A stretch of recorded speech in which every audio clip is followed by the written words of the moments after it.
নমস্কার আমার সকল ফেসবুক ফ্রেন্ডসদের।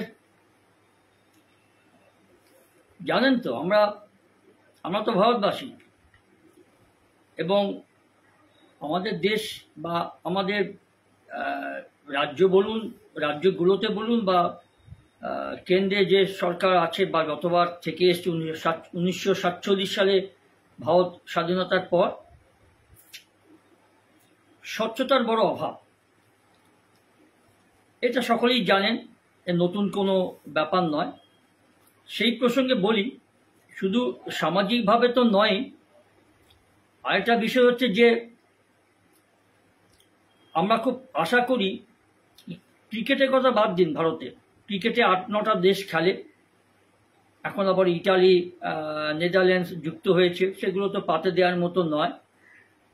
ক্রিকেট নিয়ে মাতামাতি না করাটাই ভালো, কারণ ওই 6-7-8টা দেশের মধ্যে বিশ্ব চ্যাম্পিয়ন হওয়াটা নিশ্চয়ই ক্রেডিট আছে, কিন্তু 30-35টা দলের মধ্যে থেকে চ্যাম্পিয়ন হওয়া আর 7-8টা কতিপয় দেশের থেকে চ্যাম্পিয়ন হওয়া দুটোর মধ্যে তফাৎ আছে, কিন্তু ক্রেডিট আছে অবশ্যই চ্যাম্পিয়ন হওয়া। আমি ওটাকে কোনো অকৃতিত্ব বলছি না। ভারতীয় ফুটবলে আমরা স্বপ্ন দেখি না। এখন ধরুন এই যে ভারতের সারা পৃথিবীতে চলছে ক্লাব বিশ্বকাপ, ভারতের কোনো ক্লাবের সেই যোগ্যতা নেই। হয়তো সেমিফাইনাল পর্যন্ত উঠেছিল ইস্টবেঙ্গল, মোহনবাগান উঠেছিল, কিন্তু ফাইনাল পর্যন্ত যেতে পারেনি, চ্যাম্পিয়ন হলে দূরের কথা। সেকেন্ড থার্ডে কোনো মূল্য নেই, ফার্স্ট না হতে পারলে। ব্রোঞ্জ বা রূপোর মূল্য থেকে স্বর্ণপদক জেতাটাই বাহবা যোগ্য, তিনটেতেই যোগ্য, সেকেন্ড থার্ড হলেও। তবে তার থেকে অগ্রাধিকার হচ্ছে যে ফার্স্ট হয় বা যে স্বর্ণপদক পায়, যে কোনো আপনাদের কি বলে, অলিম্পিক হোক, এশিয়ান গেমস হোক, হোয়াট এভার। ভারতকে আমরা আশা করি না যে ভারত কোনদিন বিশ্বকাপ খেলবে, আমাদের জীবদ্দশায় দেখতে পাবো। তার অনেকগুলো কারণ আছে। তার কারণ হচ্ছে খেলাধুলার প্রসারে আমাদের দেশ কতটুকু মানে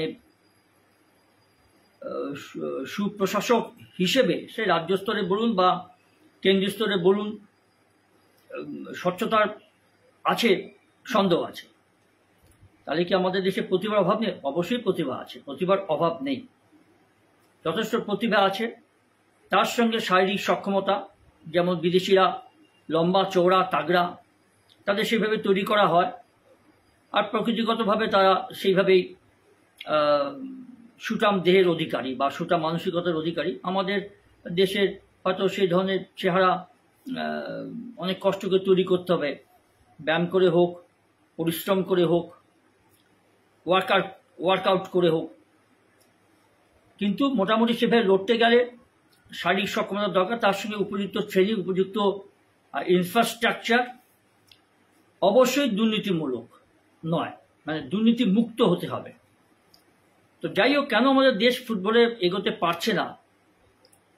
বিশ্ব র্যাঙ্কে ছিল কোথায় 90 কোটাতে ছিল, 97-95 এরকম ছিল, এখন বোধহয় 33-34-এ নেমে এসছে বিশ্ব ফুটবলে।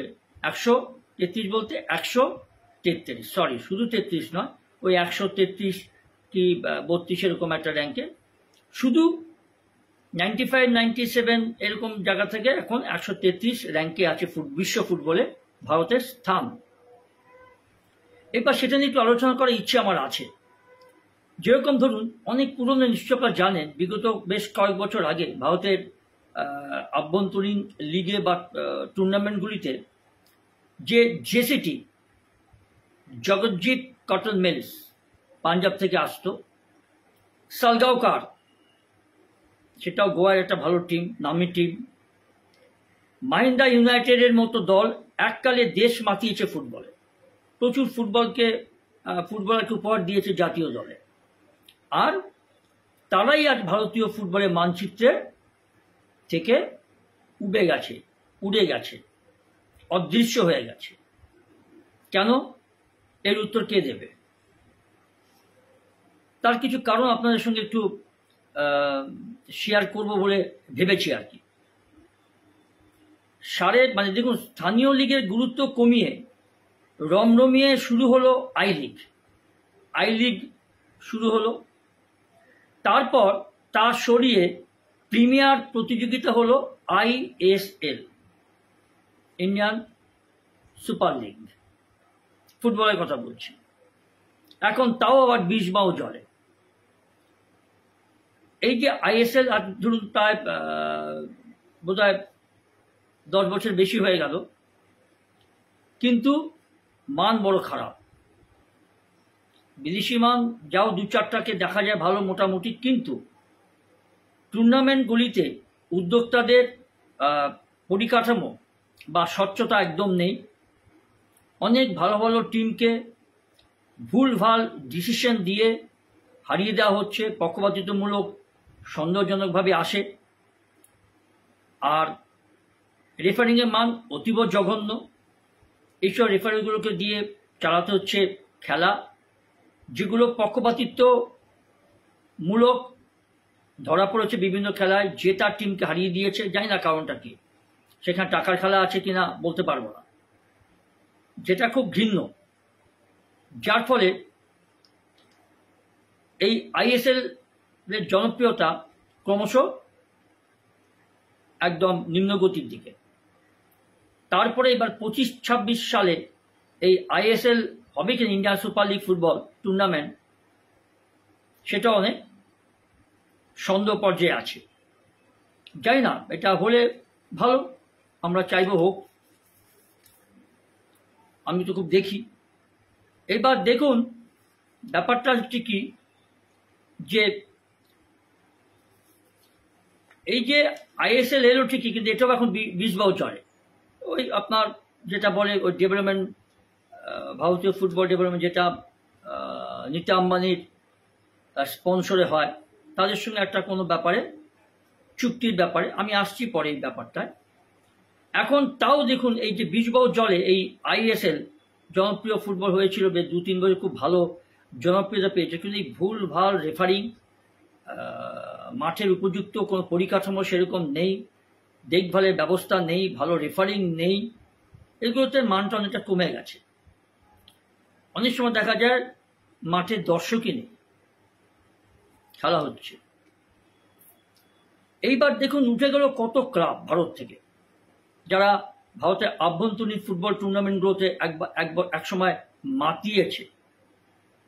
বন্ধ হয়ে গেছে federation cup, Rovers, Bordoloi, Sikkim gold cup, এরকম অনেক অনেক আছে, অনেক। তারপর 4.5 ফুটের এক বঙ্গ সন্তানের সামনে মাথা ঝুঁকিয়ে সসম্ভ্রমে কথা বলছেন সিকিমের মন্ত্রী আমলা সহ তাবড় ব্যবসায়ীরা। 9-এর দশকে সিকিম গভর্নর্স গোল্ড কাপ, মানে ওই সিকিম গভর্নর্স গোল্ড কাপের সময়ে এই ছবি প্রায় দেখা যেত, যেটা আমি বললাম একটু আগে। খিদিরপুরের পান্নালাল চট্টোপাধ্যায় তখন সিকিমের মানুষের স্বপ্নের ফেরিওয়ালা। অনেক ছোটবেলায় আমি ওনার নাম শুনেছি, খুব বড় জোহরে খুব স্কুল জীবনে হবে হয়তো, এখনকার প্রজন্ম ওনার নাম শোনেননি। উনি ফুটবল অন্তঃপ্রাণ ছিলেন। এই পান্নালাল চট্টোপাধ্যায় একদম নিখাত বাঙালি। এইবার ছোটখাটো চেহারার পান্নালাল চট্টোপাধ্যায় ময়দানের পরিচিত ফুটবল কর্তা পানুদার উদ্যোগে মোহনবাগান, ইস্টবেঙ্গল, মোহামেডান তো বটেই, ভারতের নামী ক্লাবগুলো গ্যাংটকের সিকিম গভর্নর্স গোল্ড কাপে খেলতে যেত। তখনকার খুব রমরমে চলত সিকিম গভর্নর্স গোল্ড কাপ। এবং ভারতের নামী ক্লাবগুলো গ্যাংটকের সিকিম গভর্নর্স গোল্ড কাপে খেলতে যেত ঠিকই কথা, এবং পালজোর স্টেডিয়ামে টুর্নামেন্ট ঘিরে সিকিম জুড়ে 2 সপ্তাহ চলত একদম ফুটবল উৎসব। এখন তো তার ছিটে ফোটা নেই। এখনকার প্রজন্ম ফুটবল প্রেমীরা তার স্বাদ পেয়েছে বা বলে আমার মনে হয় না। আমরা পেয়েছি কৈশোরে যৌবনে আমরা পেয়েছি। এবং উত্তর পূর্ব ভারতের এত বড় ফুটবল টুর্নামেন্ট আগেও হয়নি, এখনো কিন্তু হয় না। কিন্তু উত্তর পূর্ব, মণিপুর বলুন, মিজোরাম বলুন, আসাম বলুন, মেঘালয় বলুন, প্রচুর ফুটবলার আছে, জানেন, ঠিকমতো তাদের চয়ন করা হয় না। সেই সিস্টেমটা একটু আমি যখন যা ভিডিওটা করার আগে বলেছিলাম, সেই সিস্টেমটা ভারতের, আমাদের দেশের পরিকাঠামোর বড় অভাব। পকেটে টাকা ভরতে, আয় করতে ব্যস্ত। আর যারা জীবনে কোনোদিন ফুটবল পাস হয়নি, ফুটবলের ফ জানে না, তাদেরকে এইসব কমিটিতে রাখা হয়। বিশেষ করে প্রভাবশালী, বাহুবলী সব বিভিন্ন দলের, রাজনৈতিক দলের নেতা মন্ত্রীদের, যার ফলে আজকে ভারতের ফুটবলের এই দশা। আর দেখুন, এখন তো এই টুর্নামেন্টগুলো হয় না। আর সে উৎসবের পুরোহিত ছিল এই পান্নালাল চট্টোপাধ্যায়, যে টুর্নামেন্টগুলোর কথা আমি একটু আগে বললাম। আর পান্নালাল বাবুর আরো একটা পরিচয় ছিল, নিজের খরচে স্ত্রী চৈতালিকে নিয়ে 10টা বিশ্বকাপ দেখেছিলেন। What a miracle! তখনকার সময় নিজের গাঁটের পয়সা খরচা করে বিশ্বকাপ দেখা, 10খানা বিশ্বকাপ, এক একটা নয়। পয়সার ব্যাপার আছে, অর্থের ব্যাপার, মানে খরচার ব্যাপারটা আছে, থাকার ব্যাপার আছে, তারপর তো টিকিটের পয়সা। সেই পান্নালাল চট্টোপাধ্যায়ের কথা বলছি। এবং নিজের স্ত্রীকে নিয়ে তিনি 10টা বিশ্বকাপ দেখেছিলেন, সবই বিদেশে।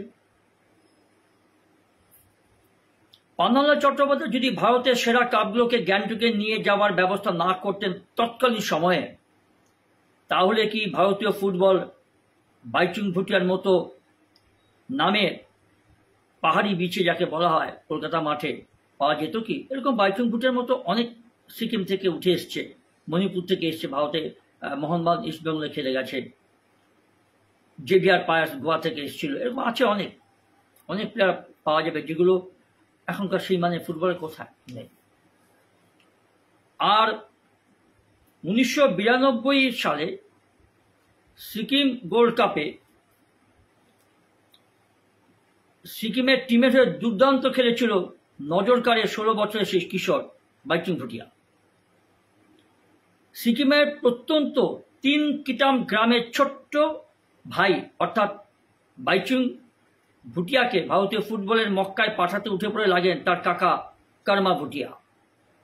কর্মা ভুটিয়ায় বাইচুং ভুটিয়াকে, যে বাইচুং ভুটিয়া হয়েছে, তার পিছনে 99% অবদান তার আপন কাকা কর্মা ভুটিয়া। তিনি বেঁচে নেই। আশা করি প্রথম তার কর্মা ভুটিয়ার উপরে জন্য বাইচুং ভুটিয়ার সারা জীবন আমৃত্যু পর্যন্ত কৃতজ্ঞ থাকা উচিত। তারপরে যে ক্লাবে খেলে সে বাইচুং ভুটিয়া হয়েছে, কলকাতার স্বনামধন্য ক্লাব ইস্টবেঙ্গল ক্লাবের প্রতি তার কৃতজ্ঞতা থাকা উচিত। এবং সে সময় আমরা যে কজন কলকাতার রিপোর্টার, মানে একজন রিপোর্টার বলছে এটা, যে কোনো রিপোর্টার ছিলেন কলকাতার, তার মধ্যে একজন রিপোর্টার বলছেন যে সেই সময় যে কজন রিপোর্টার, এখন অনেক রিপোর্টার নেই, যারা ফুটবল খেলাটা কভার করতেন, তাদের কথায়, একজনের কথায় বলছে যে প্রত্যেকের হোটেল রুমের বাইচুংকে নিয়ে এসে পরিচয় করিয়েছিলেন এই কর্মা ভুটিয়া, তার কাকা। অনুরোধ করেন এই বাচ্চাটাকে নিয়ে একটু দেখুন, লিখতে বলছে। বাইচুং পালাজোরের বালির মাঠে প্রতিপক্ষদের এমন তুর্কি নাটন নাচিয়েছিলেন যে আমরা প্রত্যেকে তাকে স্তুতিতে ভরে দিতে বাধ্য হই, একজন রিপোর্টার বলছে। সেটা কলকাতা বাঙালি ক্রীড়া সাংবাদিক, স্পোর্টস রিপোর্টার। আর যে ব্যাপারটা হয়েছিল, পরের বছর ইস্টবেঙ্গলে যোগ দিলেন এই বাইচুং ভুটিয়া, জন্ম হলো কলকাতা তথা ভারতের ফুটবলে এক নতুন তারকার। ফুটবল প্রমোটার পানুদা এখন না ফেরার দেশে, তো মারা গেছে, অনেকদিন হয়ে গেছে। গোল্ড কাপও প্রায় তলিয়ে গিয়েছে, সিকিম গভর্নর্স গোল্ড কাপ হয় না। এরকম অনেক, আমার ভিডিওর প্রথম দিকে বলেছিলাম, অনেক টুর্নামেন্ট বন্ধ হয়ে গেছে, সেগুলো আমাদের প্রশাসনের দোষে, অজ্ঞতায়, অস্বচ্ছতায়। এর বেশি কিছু বলবো না, বাকিটা আপনারা বুঝে নিন। আর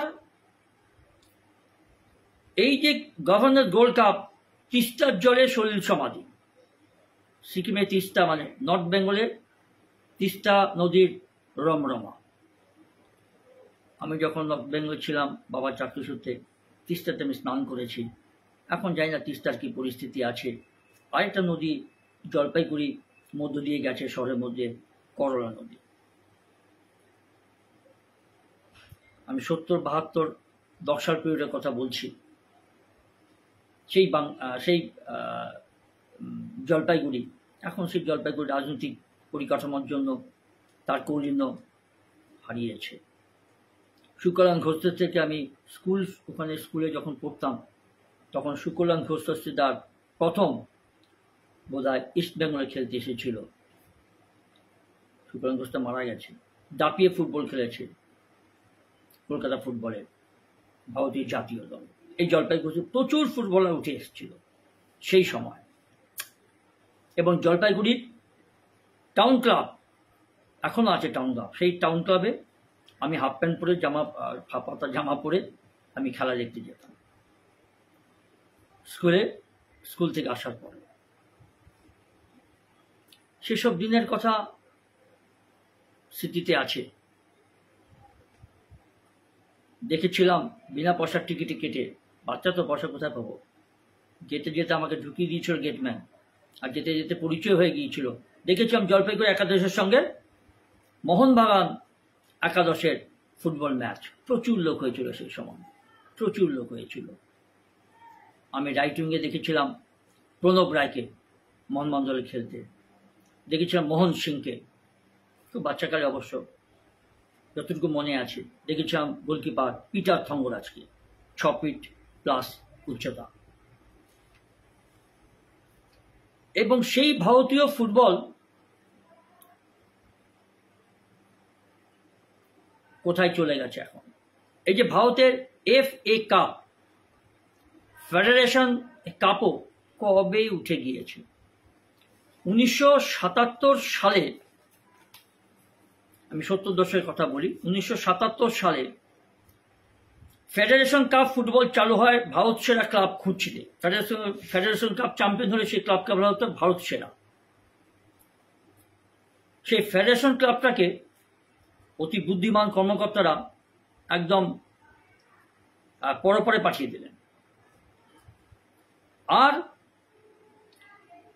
এই ক্লাবগুলোকে খুঁজতে 8-এর দশকে ভারতীয় টিম গড়তে দুটো টুর্নামেন্ট গুরুত্ব দিতেন AIFF, all India football federation, তার কর্মকর্তারা। সন্তোষ ট্রফি ও ফেডারেশন কাপ, ফলে সারা ভারতের ফুটবলাররা সেরাটা উজাড় করে দিতেন তাতে। এই টুর্নামেন্টের পড়তে পড়তে লুকিয়ে হাসি কান্নার অনেক গল্পগাথা। শুনলে আপনারাও কষ্ট পাবেন যারা আমার বয়সী আছেন, বা তারপরে যারা এই ব্যাপার নিয়ে মোটামুটি খোঁজ খবর রেখেছেন বা রাখতেন বা এখনো রাখেন, তাদের কথাও বলি, মনে কষ্ট লাগবে খুব। আমারও লাগে একজন ফুটবল প্রেমী হিসেবে, কলেজ লাইফে একজন ফুটবল, স্কুল লাইফে একজন ফুটবল খেলোয়াড় হিসেবেও, এককালে খেলেছি আমি ফুটবল, সেই হিসেবেও মনটা খুব খারাপ লাগে। তখনকার খেলার মান আর এখনকার খেলার মান আকাশ পাতাল তফাৎ, জানেন। এবং দেখুন 1997 13 জুলাই সেই ফাইনালে তো দর্শকদের বিচারে এশিয়ান ফুটবলের যুব ভারতীর 1 নম্বরে পৌঁছে দিয়েছিল। ইস্টবেঙ্গল মোহনবাগানের সেই ম্যাচে 1,31,000 দর্শক গ্যালারি ভরিয়েছিলেন ভারতীয় ফুটবলের, যা আগে কখনো হয়নি। সত্যি তাই, আগে কখনো হয়নি। 1 লাখের উপরে দর্শক হয়েছিল। এবং ভারতীয় ফুটবলের এটা একটা বলতে পারেন রেকর্ড। সেই রেকর্ড সঙ্গে দর্শকে ভরা গ্যালারির সামনে দুরন্ত সেই ম্যাচে অমল দত্তের কোচিংয়ে ডায়মন্ড সিস্টেম তখন চালু হয়েছিল, ডায়মন্ড সিস্টেম। সেই ডায়মন্ড সিস্টেমের মোহনবাগানকে 4-1 গোলে উড়িয়ে দেয় পিকে ব্যানার্জির কোচিংয়ে ইস্টবেঙ্গল দল। আজ দুজনের কেউ নেই। প্রদীপ কুমার ব্যানার্জি ফুটবল জীবনে তিনি ফুটবলে উনি রেলের হয়ে ভালো খেলতেন, এশিয়ান কাপেও খেলেছেন ভারতের হয়ে। আজ এগুলো সব ছবি, তাই পুরোনো কথাগুলো আজকে পেলাম, ভাবলাম একটু শেয়ার করি আপনাদের সঙ্গে। এবং বাইচুং সেই ম্যাচে হ্যাট্রিক করেছিল। ম্যাচ হারলেও অমল দত্ত বলেছিলেন ফেডারেশন কাপের এই ম্যাচ ভারতীয় ফুটবলের চিরদিনের জন্য ভালো একটা বিজ্ঞাপন হয়ে থাকবে। ফাটাফাটি খেলা হয়েছিল। 2017 সেই ফেডারেশন কাপই উঠিয়ে দিয়েছে অল ইন্ডিয়া ফুটবল ফেডারেশন। এটাই তাদের একটা মানে খুব কি বলবো, মহান কাজ করেছে। এইসব কর্মকর্তা বা এইসব সংস্থা যদি কোনো দেশে থাকে, কি পরিস্থিতি হতে পারে আজকে আমাদের দেশের ফুটবলে হাল দেখে বোঝা যাচ্ছে। এবং আরেকটা ব্যাপার যে তারপরে বন্ধ হয়ে গেল রোভার্স কাপ। বোম্বেতে তো রোভার্স কাপ, আর দিল্লিতে হতো ডুরান্ড কাপ, এখন কলকাতায় হয়। এবার হয়তো এই জুলাই মাসের 23 তারিখের দিকে শুরু হবে। ওটা মোটামুটি টিম করে চলছে। ওটাও কোনোদিন রসাতলে চলে যাবে। এর জন্য দায়ীকে জানেন? অল ইন্ডিয়া ফুটবল ফেডারেশনের কর্মকর্তারা, যার জীবনে কোনো ফুটবলে পা দেয়নি, ফুটবলে ফ জানে না। এগুলো একমাত্র আমাদের দেশেই দেখতে পাওয়া যাবে। আর যেটা হয়েছিল সেটা হচ্ছে যে এই টুর্নামেন্টগুলোতে জানেন বোম্বাইয়ের, এখন তো তৎকালীন বোম্বাইয়ের কথা বলি, এখন তো মুম্বাই, তো তৎকালীন কথা শুনেই আমি বোম্বাইয়ের কথাটাই বলি, বা মুম্বাই বলি। এখন বর্তমান নামটা পাল্টে তো মুম্বাই হয়েছে, এইসব হচ্ছে মোটামুটি, অন্য কিছু হোক না হোক। তা ওই মুম্বাইয়ের কুপারেস একটা স্টেডিয়াম ছিল, ছোট মাঠটা, কিন্তু মাঠটা ভালো ছিল। এই কুপারেস স্টেডিয়ামে এই টুর্নামেন্ট দেখতে আসতেন প্রায় ফিল্ম স্টার প্রাণ, হিন্দি সিনেমার প্রাণ, শচীন দেববর্মন সহ বহু তারকা। 1994 সালে রোভার্স কাপ কভার করতে গিয়ে অনেক দর্শক বা অনেক সাংবাদিক কলকাতা থেকে যেতেন, তাদের কথা তারা দেখেছিলেন। এখনকার বাংলার সুপার হিরো, এখন তিনি অবসরপ্রাপ্ত ঠিকই, স্ট্রাগলার, সবাই জানে তাকে, মিঠুন চক্রবর্তীর মাতামাতি সেই মাঠে। বাঙালি তো, রক্তে বাঙালি না আছে। অনেক রিপোর্টার বলতেন তারা খেলা দেখেছেন কুপারি স্টেডিয়ামে। সেই সময় অনেক ফুটবল প্লেয়ার থেকে শুরু করে বড় বড় হিন্দি ফিল্মের ডাইরেক্টর, সুরকার খেলা দেখতে যেতেন। ইস্টবেঙ্গলের খেলা, মোহনবাগানের খেলা। আর সেই খেলায় তখনকার মেগাস্টার মিঠুন চক্রবর্তীও খুব মাতামাতি করতেন স্টেডিয়ামে বসে বাংলার টিমের জন্য। এবং এই ডিস্কো ড্যান্সার কলকাতার সাংবাদিকদের ডেকে বাংলার ফুটবল উন্নয়নে কাজ করার তিনি ঘোষণা করেছিলেন। অনেক পয়সাও খরচা করেছিলেন একাডেমি খোলার জন্য। অনেক বাংলার অনেক নামি দামি তৎকালীন মোহনবাগান ইস্টবেঙ্গলের ফুটবলদের নিয়ে তিনি গড়েছিলেন কমিটি। ওই যে বললাম, আজ সেগুলো স্মৃতি। এবং দেখুন, তিনি মিঠুন চক্রবর্তী ঘোষণা করেছেন আমি একটা ফুটবলের জন্য, বাংলা ফুটবলের জন্য কিছু করব, করেছিলেন। অনেক টাকা খরচা করে তিনি নিজে বুট পরে প্রদর্শনী ম্যাচ খেলেছিলেন। তখন তিনি মেগাস্টার বলিউডে। যে আমাদের রাজ্যে ফুটবলের জন্য তিনি অনেক পরিশ্রম করেছিলেন, অনেক অর্থ তিনি খরচা করেছিলেন, কিন্তু সাফল্যের মুখ দেখেনি। কেন দেখেনি সে উত্তর আপনারা দেবেন, আপনারা জানবেন। আর একটা কথা হচ্ছে, যে কথাটা হচ্ছে যে এগুলো খুব দুঃখজনক লাগে। এই মিঠুন চক্রবর্তী ভারতের তথা বাংলার ফুটবলকে সমৃদ্ধি করার জন্য, উন্নতির জন্য তিনি অনেক প্রদর্শনী ম্যাচ খেলেছিলেন। তার জন্য তিনি অনেক টাকা, অর্থ নিজেই যেমন খরচা করেছেন, সেরকম অনেক অর্থ তিনি তুলে একটা তহবিলও বানিয়েছিলেন। আর্থিক তহবিল বানিয়ে গড়ে তুলেছেন বেঙ্গল ফুটবল একাডেমি। সারা জাগিয়ে শুরু করা সেই একাডেমি এখন মুখ থুবড়ে পড়েছে কয়েক বছরের মধ্যে। ওই যে বললাম, সবই কর্মকর্তাদের আশীর্বাদ, কর্মদক্ষতা। রোভার্স কাপও মুখ থুবড়ে পড়েছে, আর নেই, মানে বন্ধ হয়ে গেছে, আর ঘুরে দাঁড়াতে পারেনি, আর দাঁড়াতে পারবে বলে মনে হয় না। কেরালার সিজার কাপ, এই যে সিজার্স কাপ কেরালা খুব জনপ্রিয় ছিল। কেরালা থেকে প্রচুর ফুটবলার উঠে এসেছিল ভারতীয় জাতীয় ফুটবল দলে, এবং ইস্টবেঙ্গল মোহনবাগানও খেলে গেছে তারা।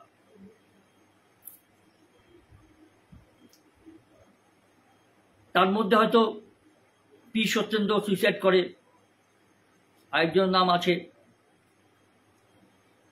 যিনি এখন কেরালা সরকারি চাকরি করেন পুলিশ ডিপার্টমেন্টে, নামটা আপনার খুঁজে নেবেন, যাকে কালো হরিণ বলা হতো কলকাতার ফুটবলে। কালো হরিণ, আমি তার খেলা দেখেছি কলকাতা মাঠে। বক্সের মধ্যে বল পড়লে অবদায়িত দুর্ধর্ষ বুলেট শটে গোল করেছেন। মুখে একটু বসন্তের দাগ, জিন কালো, নামটা উজ্জ্বল রাখা। কালো হরিণ বলা হতো তার।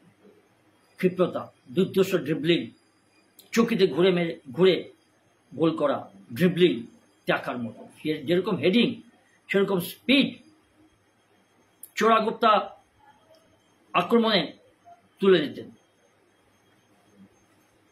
মন্ত্র কেরালারই। এইবার আরেকজন যেটা আছে, আরেকটা ব্যাপার বলি, গোয়ার স্ট্যাফোর্ড কাপের মতো বড় মাপের না হলেও ছোট শহরগুলোতে সর্বভারতীয় ট্রফি ঘিরে মাতামাতি হতো গোয়াতে স্ট্যাফোর্ড কাপ, সেটাও বন্ধ হয়ে গেছে। বোকারা স্টিল কাপ ইস্টবেঙ্গল মোহনবাগান খেলতে যেত। টুর্নামেন্টগুলো দারুণ মানে আপ্যায়ন করতেন ভারতের সর্বকালের অন্যতম সেরা গোলকিপার পিটার থংরাজের। এই পিটার থংরাজ কিন্তু এই টুর্নামেন্টগুলো নিজে করতেন, নিজে উদ্যোগে। তিনিই ছিলেন এই টুর্নামেন্টের আয়োজক, যেটা হচ্ছে Bokaro steel cup. Peter Thangaraj Bharat খ্যাত 1 নম্বর গোলকিপার। তিনি ছিলেন এই টুর্নামেন্টের আয়োজক, উদ্যোক্তা। বলতেন এই টুর্নামেন্টের জন্যই এই এলাকায় ফুটবলের তুমুল জনপ্রিয়তা বোকারোতে। এখন নেই। প্রচুর ফুটবলার গড়ে উঠেছে, তিনি বলেছিলেন। পরে এখান থেকেই অজয় সিং, সঞ্জয় পার্থের মতো জাতীয় মানের ফুটবলার উঠে এসেছিল। বোকারোতে এখন ফুটবল চর্চাই প্রায় বন্ধ হয়ে গেছে। ফুটবল টুর্নামেন্ট তো অনেক আগেই উঠে গেছে। আর পিটার থংরাজের মতো কিংবদন্তি গোলকিপার তো আজ আমাদের মধ্যে নেই।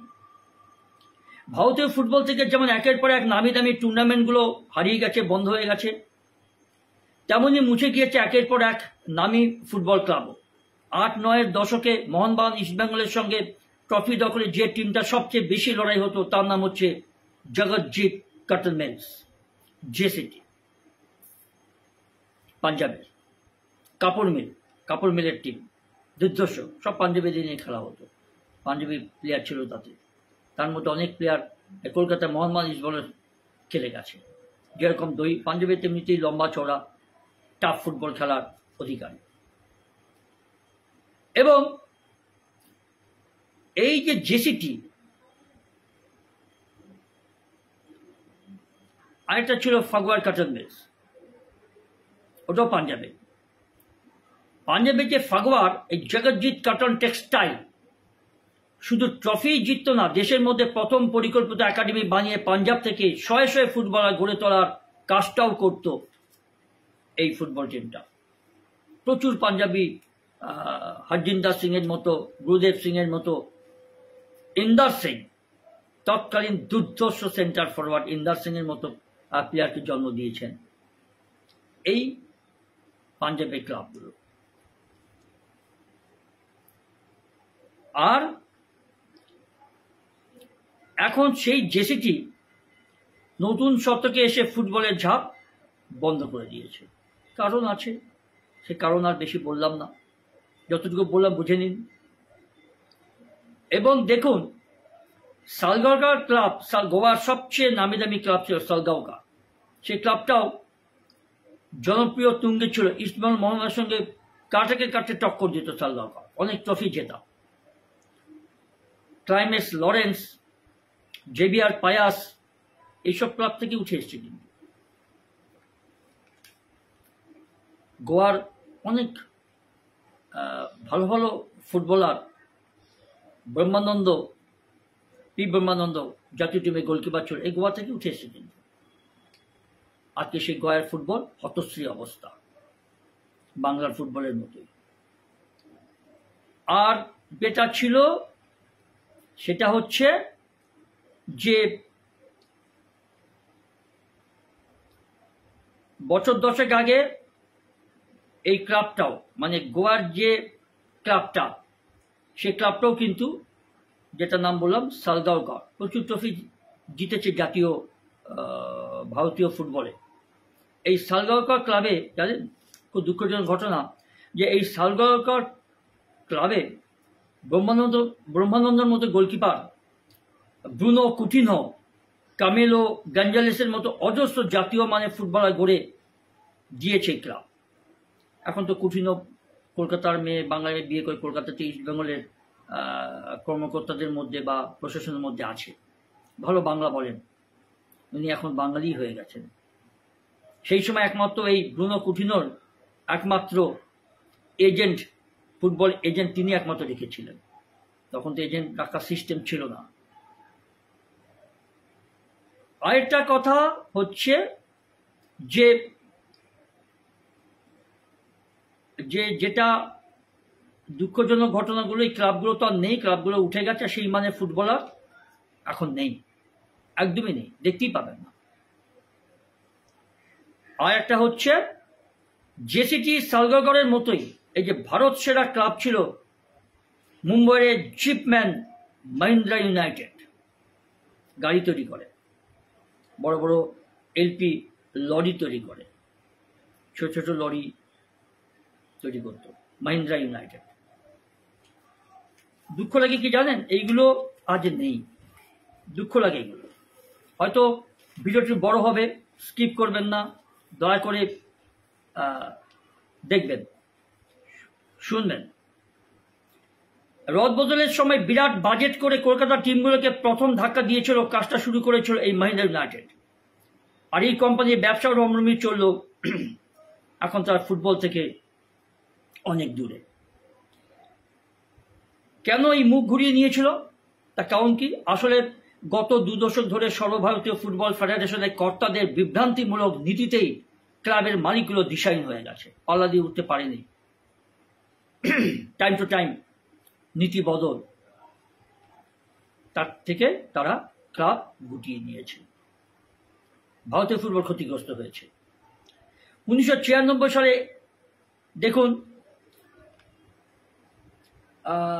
থেকে এই অবক্ষয়টা শুরু হয়েছে। জাতীয় লিগে খেলার লক্ষ্যে কেরালায় গড়ে উঠেছিল প্রথম পেশাদার ক্লাব এফসি কোচি, অনেকেই হয়তো নামটা জানেন এই ক্লাবে। মুম্বাইয়ে প্রবাসী বাঙালিদের চেষ্টা বেঙ্গল মুম্বাই এফসি, মহারাষ্ট্রের পুনে এফসি, মুম্বাই এফসি, তার কিছু পরে ভারত এফসি, ডিএসকে, শিবাজি ইয়াংস, বিভা কেরালা, সানজা, চেন্নাই এফসির মতো ক্লাব, এগুলো পরবর্তীকালে এসেছিল, উঠেছিল। এবং এই ক্লাবগুলো কেউ আর জাতীয় লিগে, কেউ বা দ্বিতীয় ডিভিশন জাতীয় লিগে দাপিয়ে খেলেছে, শুরু করেছিল দারুণ টিম করে, এগুলো নাম নিশ্চয়ই আপনারা জানেন, এখন হয়তো এগুলো সব অতীত। আর মুম্বাই সেই সময় লিগ হলে, মুম্বাইতে হারুট একটা লিগ হতো, ফুটবল লিগ, সেই লিগের হলেও মাঠে তেমন দর্শক আসতো না। চিমাকে কোচ করে দেশের এক ঝাঁক ভালো ফুটবলার নিয়ে বেঙ্গল ফুটবল এমন টিম বানালো যে মুম্বাই লিগে কুপারেছে এই টিমের খেলা দেখতে ঢাকঢোল নিয়ে দর্শকদের ঢল নেমেছিল। বোম্বেতে হারুড লেগ বলে একটা লিগ হতো, প্রচুর লোক দেখতো, হ্যাঁ, সেটা পর্যন্ত আজ অস্তমিত। আর একটা কথা হচ্ছে যে এই ক্লাবগুলোর সঙ্গে জাতীয় লিগে টক্কর দেওয়া শুরু করলো যাদের অফিস ক্লাব। সেসব অফিস ক্লাবগুলো কি কি? Air India, SBT Kerala police, ITI, HAL, ONGC ইত্যাদি বড় বড় কোম্পানির ফুটবল টিম। কিন্তু